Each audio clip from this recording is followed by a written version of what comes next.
Hello du dimanche. Je suis pas maquillée, je suis pas apprêtée, mais il faut absolument que je range mes livres lus en septembre et pour pouvoir, parce que j'ai plus de place, ça déborde de livres, donc j'ai besoin de faire du tri. Et on est déjà le 9 octobre, donc il est largement le temps que je vous montre quels ont été mes 3 préférés de septembre, non? Je pense, ouais. Alors c'est parti. Alors, comme d'habitude, petit récap. Je suis désolée, je suis vraiment très mal coiffée. Bon, c'est pas très grave. Petit récap du mois. Ce mois-ci, en septembre, le mois de septembre, j'ai lu 11 livres, dont 3 audios. Alors, il y a une baisse de régime. Je savais que mon rythme a été un petit peu plus lent, ce qui est pas grave. Enfin, vraiment, on s'en fiche, hein. 11 livres, c'est quand même déjà pas mal sur un mois. Et de toute façon, on ne fait pas la course à la lecture, on est bien d'accord. Et pas mal de livres audio parce que finalement, j'ai fait beaucoup de choses et que le livre audio, bah, ça a été vraiment idéal pour ça. Mais 3 livres audio, ça fait quand même beaucoup. En même temps, j'avais pas mal de crédits, donc j'ai rien acheté. C'était que des crédits audio. Faut dire qu'avant, j'avais lu en audio l'Assassin Royal. Et l'Assassin Royal, bah, il faut quand même du temps pour l'écouter. Donc j'avais cumulé des crédits, donc parfait. Et parmi les livres audio, il y a un de mes 3 préférés, donc c'est cool. J'ai lu 9 graphiques. Alors, le truc qui fâche un peu, c'est que normalement, je vous avais dit, quand j'ai lu 11, enfin j'ai lu le mois d'avant, je sais plus combien j'avais lu. J'avais lu 12 romans, dont un audio. Finalement, j'ai lu quasiment pareil, hein. Et donc en fait, normalement, je vais acheter au max 6 romans en plus au mois de septembre. J'en ai acheté 13. 5 ont été des cadeaux. Alors non, en plus. Donc j'ai acheté 13 livres. On m'en a offert 5 et j'ai reçu un service presse. Et j'ai acheté 10 graphiques, alors que j'avais lu 12 graphiques. C'est pareil. Donc j'ai explosé ce que je devais lire, ce que je devais acheter. Donc ça, c'est moyen. Voilà, je suis pas tout à fait fière de moi, mais c'est pas très très grave. On va dire, on met ce mois de septembre entre parenthèses et on repart sur de bonnes bases pour octobre. Voilà mes 3 préférés du mois de septembre. Il y en a 4, mais là c'est une duologie. Voilà, donc c'est parti. On va commencer par le premier que j'ai lu et qui est le début d'une trilogie. Alors par contre, le nom de la trilogie, voilà, ça s'appelle Marie-Madeleine Marguerite de Montalt, qui retrace 4 saisons de la vie de Marie, créatrice de haute couture et compagne du narrateur. Donc là, on a le premier volume, c'est Faire l'amour. Donc l'auteur, c'est Jean-Philippe Toussaint. Et on est chez Minuit Édition. Et les autres, c'est le second, il s'appelle Fuir, je l'ai dans ma pile à lire. Et le troisième, La vérité... Non, il y en a 4 en fait. La vérité sur Marie. Et le dernier s'appelle Nu. Et ils ont été regroupés dans un seul volume si ça vous intéresse. Alors, ça se passe sur une nuit, une seule nuit. La nuit où le narrateur, en fait, se rend compte que c'est la fin de son histoire d'amour avec sa femme. Et ça se passe à Tokyo, donc en dehors de leur lieu de vie. Et on va rencontrer ces personnages dans leurs réflexions, dans leurs ébats, dans leur quotidien en fait, en dehors de leur lieu de vie naturel. Et j'ai trouvé que c'était... Alors j'étais complètement embarquée dans l'histoire, je trouvais que c'était hyper visuel, j'ai beaucoup aimé l'écriture, je trouvais que c'était très bien écrit. Et bah voilà, j'ai trouvé que c'était très très beau. Ça parlait de cet amour qui peut finir, en fait, qui peut être très beau, mais qui peut finir. Et de la difficulté de terminer parfois une histoire d'amour, même si celle-ci a été très belle. Et voilà, je trouvais que c'était particulièrement réussi et j'ai très envie de lire la suite. Faut savoir qu'il n'a pas forcément été bien apprécié, ce livre. Et pourtant, je crois qu'il est assez original. En fait, je crois que c'est peut-être pour ça qu'il n'a pas forcément été apprécié. Il est assez original dans l'œuvre de Jean-Philippe Toussaint, que je ne connais pas outre ce livre. Mais apparemment, il est, au départ, c'est un auteur plutôt qui fait plutôt de l'humour. Donc là, il y a des petites notes, on va dire, d'humour, que j'ai pas forcément ressenties. Moi j'ai trouvé que c'était plus profond et ouais, je trouvais que c'était vraiment très bien écrit, très beau. Je voyais en fait les images, j'ai trouvé que c'était vraiment particulièrement visuel, comme une histoire. Ça m'a fait un peu penser à cette histoire, comment ça s'appelle? Donc c'est ça, ça m'a fait penser un peu dans l'ambiance à Lost in Translation de Sofia Coppola, qui est un des films que j'aime beaucoup, donc là avec Scarlett Johansson. Et l'acteur, cet acteur que mon fils adore, je ne me souviens plus de son nom. Voilà, c'est pas grave. Dans l'ambiance, on était un peu dans la même chose, mais plus triste, moins, moins dans cette ambiance vraiment de découverte d'une autre culture. Là, c'est un petit peu abordé, mais vraiment juste effleuré. Puis ça se passe sur une nuit, donc on n'a pas forcément le temps. Mais vraiment très chouette. Alors, c'était pas non plus un coup de cœur. Je sais pas si on peut dire. Oui, si, le dernier que je vais présenter, c'est quand même un coup de cœur. Duologie, là, une duologie que j'ai écoutée sur Audible. Donc, c'est Lune Ardente de Morgane Rugraff, avec le premier cycle Crépuscule, qui est coupé, merci Amazon. Et le second cycle Eclipse, on est chez Plume Blanche. Et jamais le soleil ne pourra éclipser la lune, car l'un ne peut exister sans l'autre. Je vais pas vous raconter forcément l'histoire, je peux juste vous dire que c'est une saga, donc une duologie, que j'ai inscrit dans la catégorie Automne douceur de vivre du Pumpkin Autumn Challenge dans le menu, et dans la catégorie De citrouille va mieux qu'une, puisque je me suis dégommé la duologie en un mois. C'est l'histoire, on est dans un univers fantasy, avec pas forcément au début beaucoup de magie, mais petit à petit ça va venir. Il y a du complot politique, il y a la destinée d'une femme,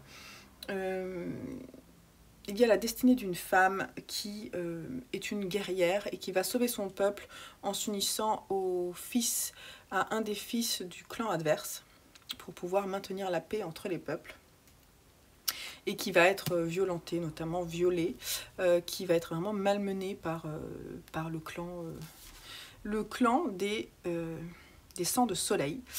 Donc, et puis en dessous de ça, on a le soleil et la lune qui représentent en fait ces deux peuples. On a donc le crépuscule, la lune, c'est le peuple de Siobhan, donc le personnage principal, cette femme qui a sacrifié sa vie. Et de l'autre côté, on a les deux personnages de Callaghan. Non. Les deux personnages de... Ah, j'ai du mal avec les noms. Donc, deux frères qui sont issus des sangs de soleil. Et donc, qui sont les fils du roi Callaghan Huxley. Elle va épouser le fils aîné, mais il va y avoir une histoire d'amour avec le cadet, qui n'est pas forcément celui que l'on croit, je ne vais pas vous en dire plus, parce que tout réside dans justement qui est qui, ce qu'il représente par rapport à l'union de ce loup qui était tombé amoureux de la lune, et en fait en tombant amoureux de la lune, et en fait dans leur histoire d'amour, ils ont engendré un loup noir et un loup blanc, qui ensuite représentent en fait ces deux clans. Et voilà. J'ai trouvé que l'histoire était... Alors j'ai mal raconté, j'ai mal résumé. C'est difficile à résumer, je trouve, les histoires de fantasy. J'ai trouvé que l'univers était assez... riche, assez finalement pas forcément complexe à comprendre, que les représentations de la lune et du soleil étaient assez belles, assez poétiques, mais j'ai trouvé surtout que les personnages étaient plutôt chouettes. J'ai trouvé que les personnages, autant les personnages, on va dire entre guillemets, les gentils comme les méchants, étaient des personnages assez intéressants. La première partie est assez axée sur la romance, on va dire. Et la seconde partie est un peu plus dans l'aventure, dans les tactiques, la guerre, le rôle que prennent les personnages, moi que j'aimais bien, ils prennent plus d'ampleur. Et donc c'est pas forcément Siobhan qui est l'héroïne principale dans le second tome. Et moi j'ai bien aimé. Parce que c'est Caleb, il s'appelle, ouais, le Caleb dont elle est amoureuse. J'aime beaucoup le personnage de Caleb là-dedans. Et voilà. Par contre, je sais pas vous, mais je trouvais que... Je sais pas, je trouve que c'est pas forcément... ils auraient pu faire un peu une unité, voilà. Donc j'ai acheté les livres. Il est possible qu'un jour je les lise vraiment plutôt que de les écouter. J'ai trouvé que la personne qui lisait vraiment très bien et que l'histoire était... il y avait beaucoup de rebondissements et c'était vraiment assez passionnant à écouter. J'ai été embarquée du début jusqu'à la fin. C'est pas un coup de cœur, mais je trouvais ça franchement plutôt bien réussi. Et pour terminer, c'est le volume de la pile à lire de l'enfer auquel je participe cette année, qui est mon coup de cœur du mois, on va dire... un peu genre, c'est pas le seul coup de cœur parce que dans les graphiques vous allez voir que j'ai aussi un coup de cœur, mais là j'ai vraiment vraiment beaucoup aimé cette histoire qui s'appelle donc Racine de Alex Haley, qui a eu le prix Pulitzer en 1977. C'est... J'aurais du mal à vous le résumer, surtout que j'ai pas préparé du tout ma vidéo bien sûr. C'est une épopée, c'est un livre, c'est un roman fleuve, c'est une saga familiale historique qui va parler de l'esclavage aux États-Unis, qui va se dérouler de 1780 quasiment jusqu'à quasiment nos jours. Et c'est finalement, et je ne le savais pas, autobiographique, on va dire dans le sens où c'est le journaliste Alex Haley qui va raconter l'histoire de ses aïeux et la destinée de toutes ces personnes. Il va aller vraiment faire des recherches pour essayer de comprendre qui ils étaient. Tout commence avec un personnage qui s'appelle Kinta Kunte, je crois, qui vient de Gambie, africain, qui naît dans un petit village aux traditions très fortes. On va le suivre vraiment, je dirais, sur le premier tiers du roman, peut-être un peu moins. C'est lui qui nous accompagne, c'est son histoire, la façon dont il a été enlevé, arraché de sa terre pour aller rejoindre les États-Unis à bord d'un négrier. Et comment est-ce qu'il est devenu esclave, et par la suite ses enfants. Ce qui est intéressant, c'est comment l'histoire est construite, c'est-à-dire qu'on part d'abord de Kinta, et quand sa fille, sa propre fille, va être ensuite revendue comme esclave dans une autre famille, dans une autre maison, on va la suivre elle. Et vous voyez, ça va faire comme ça, en fait. Petit à petit, on va suivre la famille dans tous ses déplacements, en fait, dans toutes ces maisons, dans tous ces exploitations de l'homme par l'homme. Et on va suivre également, en parallèle, toute l'histoire autour de la ségrégation, de comment certains ont lutté, comment les Noirs ont essayé de s'en sortir, de faire changer les choses, comment l'information est arrivée jusque dans ces familles d'esclaves, comment est-ce que la condition de ces Noirs a évolué dans les familles. C'était passionnant, c'était passionnant. J'avoue que j'ai eu du mal à rentrer dans la première partie. Le personnage de Kinta Kunte, c'est pas ça, je me souviens plus comment il s'appelle, mais en tout cas le personnage de Kunta, en fait c'est Kunta. Le personnage de Kunta, au départ je me suis dit dans quoi je m'embarque, je trouvais que c'était pas forcément, ça m'a pas forcément plu, j'avais du mal à m'accrocher. Puis dès que il a été enlevé, arraché, là je m'y attendais pas, et pour moi ça a été tout de suite après, le rythme du livre a complètement changé. C'était assez impressionnant. En fait, j'ai l'impression que Alex Haley a consacré du temps à parler de cet homme qui vivait en Gambie et qui était donc son aïeul. Il a pris le temps nécessaire parce qu'il estimait que c'était important pour ses racines de parler de lui et de ce que sa vie a pu être. J'ai été très émue par la fin du livre. J'ai trouvé que c'était très beau et vous voyez, j'ai noté plein de choses parce que d'un point de vue historique, c'est aussi très chouette, très passionnant de découvrir un petit peu sur des centaines d'années comment tout ça a évolué lentement, extrêmement lentement. C'est voilà, c'est fascinant, effectivement, c'est fascinant et la fin m'a beaucoup émue quand j'ai compris la relation qu'il y avait avec l'auteur. Il y a un passage à la fin où j'étais vraiment au bord des larmes. Vraiment une très belle découverte. Je suis contente d'être allée là. C'est un livre que mes parents m'ont offert Noël dernier. Et merci beaucoup. J'ai adoré. Voilà, maintenant on va passer aux graphiques. C'est parti pour les 3 graphiques préférés. Alors, on va commencer par le livre des sorcières de Ebishi Maki chez Glénat. C'est le premier tome d'une trilogie qui se termine, qui est terminée. Je vais acheter la suite parce que ça m'a beaucoup plu. On suit l'histoire de ce jeune médecin. Alors, on est en 1000... Je sais jamais. 1500 quelque chose, 1400, 1500. La période... Je vais essayer de retrouver... 1500. Enfin 1523 quand on parle de l'enfance de ce médecin. Au départ, on va suivre ce médecin qui est en fait le médecin d'une personne, il s'appelle Jean Weyer et il est...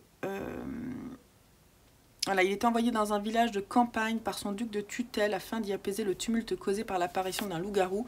On est en plein dans la chasse aux sorcières, on est en plein dans toutes ces croyances, dans les villages où on pense qu'il y a le diable qui prend forme, notamment sous forme de loup-garou, de sorcières, d'esprits vaudous, des choses comme ça. Et donc ce médecin, lui, prône en fait la science et non pas ses croyances, et il va essayer de faire comprendre en fait aux villageois que tout ça n'est pas vrai, ne repose sur rien. En parallèle, on suit son enfance, une rencontre importante avec une jeune fille qui va marquer sa vie, je ne vais pas vous en dire plus, et également sa formation par un autre médecin qui est connu en fait pour avoir sauvé une sorcière du bûcher. Et voilà, donc c'est vraiment très intéressant d'un point de vue justement croyance et cet éveil de la médecine pour essayer de changer les mœurs, les pensées des gens et essayer de leur faire comprendre que tout s'explique, mais la difficulté en fait. Et puis il y a aussi toute une partie où on voit la peste, je crois que c'est la peste, voilà, la maladie, comment ça se transmet, qu'on peut faire attention, ne pas en mourir, mais que ces médecins se mettent en danger justement pour sauver les gens. Et que c'est rationnel tout ça, et que dans ce monde où tout est plein de croyances, c'est pas forcément bien accueilli. J'ai trouvé que c'était passionnant. Par contre, c'est pas du tout pour les enfants, c'est pour les adultes, parce qu'il y a des scènes qui sont quand même assez atroces. Mais j'ai beaucoup aimé, je lirai la suite, vraiment, une belle découverte. Ensuite, j'ai lu Lightfall, la dernière flamme, chez Gallimard, bande dessinée, un livre de Tim Probert, qui est un graphique qui peut très bien être lu par la jeunesse, il n'y a pas de problème, voilà, et vous, en tant qu'adulte, vous pourrez apprécier toute l'ambiance très automnale, parfaite pour la saison. De toute façon, je vous ferai quelques focus sur les pendant que je vous parle. Moi, je l'ai mis dans la partie automne, douceur de vivre, chante-moi une chanson, Sassenach, mythes et légendes, voyage dans le temps, magie, dépaysement. D'ailleurs, le livre des sorcières marcherait très bien également dans cette catégorie. Donc là, je vous parlais de la catégorie du Pumpkin Autumn Challenge. J'ai beaucoup aimé et je vais acheter le second tome qui est déjà sorti et qui a vraiment une couverture ambiance hivernale. Et je le lirai pendant l'hiver, ça sera parfait. J'ai beaucoup apprécié alors l'histoire, l'aventure, tout ça. Y a une quête, il y a des personnages, un personnage un peu fantastique qui est particulièrement rigolo et qui n'a pas peur de grand chose. Et on a cette petite fille qui s'appelle Béatrice qui est orpheline et qui qui a été élevée par un cochon sorcier, je crois, voilà. Et donc elle est pleine d'angoisse, pleine de peur, elle a peur de l'aventure, de la nouveauté. Et ce duo doit partir faire une quête. Voilà, l'histoire est assez simple. Ce qui est intéressant, c'est la façon de dépeindre ces personnages. Les dessins sont assez extraordinaires, les ambiances superbes. C'est un livre où il n'y a pas vraiment beaucoup de texte, mais vous allez vous immerger dans un monde fantastique qui m'a fait beaucoup sourire, qui m'a fait vraiment du bien. J'ai beaucoup aimé. Alors je ne veux pas dire que l'histoire est passionnante, c'est pas un coup de cœur, mais vraiment de beaux dessins et vraiment une très belle ambiance.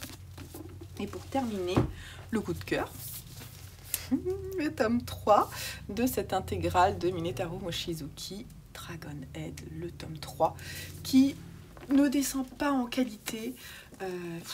Alors, on est dans l'horreur, l'angoisse. C'est extraordinaire, cette saga. Il m'en reste 2. Voilà, il m'en reste 2. J'ai déjà acheté le tome 4 qui est là. Et j'aimerais bien terminer. Mais en fait, j'en profite. Hein. C'est des mangas énormes avec des dessins extraordinaires. Je vous en montrerai pas trop parce que je veux pas vous spoiler. Je pense pas que je vous ferai des focus sur celui-ci. Mais je vous invite à aller découvrir le premier tome qui est juste hallucinant et vraiment trop bien. Il faut avoir le cœur bien attaché, l'estomac aussi, parce que c'est assez angoissant, assez dégoûtant parfois aussi. On parle de fin du monde, hein, on parle d'apocalypse, on parle des angoisses des hommes et du comportement des hommes face à une situation d'urgence qui est totalement effrayante, angoissante. On ne sait pas ce qui se passe. Il y a des phénomènes qui se passent, on ne comprend pas, et on subit les changements. Comment dire ? On subit en fait la catastrophe en même temps que les personnages. Et on se dit sans cesse comment est-ce que moi je réagirais face à cette situation. Et c'est bien le sujet de cette saga, c'est vraiment d'explorer les angoisses humaines face à potentiellement des catastrophes naturelles qu'on pourrait vivre, face à jusqu'où l'homme peut aller et détruire le monde par l'excès de technologie, l'excès de construction. Et demain, s'il n'y avait plus rien, si tout était détruit, comment réagirait-on ? Qu'est-ce qu'on ferait ? Est-ce qu'on s'enfuirait ? Est-ce qu'on resterait pour essayer de sauver les siens ? Est-ce que... voilà, tout ça. C'est assez terrible, c'est assez hallucinant. J'ai trouvé dans ce tome 3 que ce personnage, dont je vous tairai le nom, est super bien traité, super intéressant. Voilà, donc vraiment, vraiment j'ai adoré. Et je vais continuer avec grand plaisir. Et je suis très contente d'avoir cette saga qui effectivement... Alors, un tome, c'est 20 €. Donc, quand vous achetez les 5, vous avez une saga de 100 €. Je crois que les premiers, je les avais achetés en solde. Les 2 premiers, celui-ci, je l'ai acheté neuf.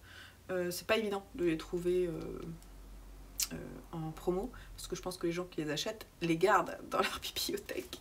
Mais voilà, on est chez Pika Graphique. Mais quelle belle découverte. J'adore. Voilà, on a fait le point. Je me demandais si j'allais faire le point avec vous sur le Pumpkin Autumn Challenge, mais en fait, je vous avoue que j'ai un peu la flemme pour le moment. Je ferai peut-être le point sur un carnet de lecture, voilà, pour faire un point début du mois. Je pense que dans le carnet de lecture que je suis en train de filmer, peut-être que je ferai ce petit focus. Je vais vous laisser là. En plus, j'ai quelqu'un qui m'a appelé qu'il faut que je rappelle. Donc, je vous fais des gros bisous. Je vous dis à très très vite pour une nouvelle vidéo sur la chaîne. Je vous souhaite un très bon mois d'octobre de lecture. Et puis voilà, portez-vous bien. Bye bye.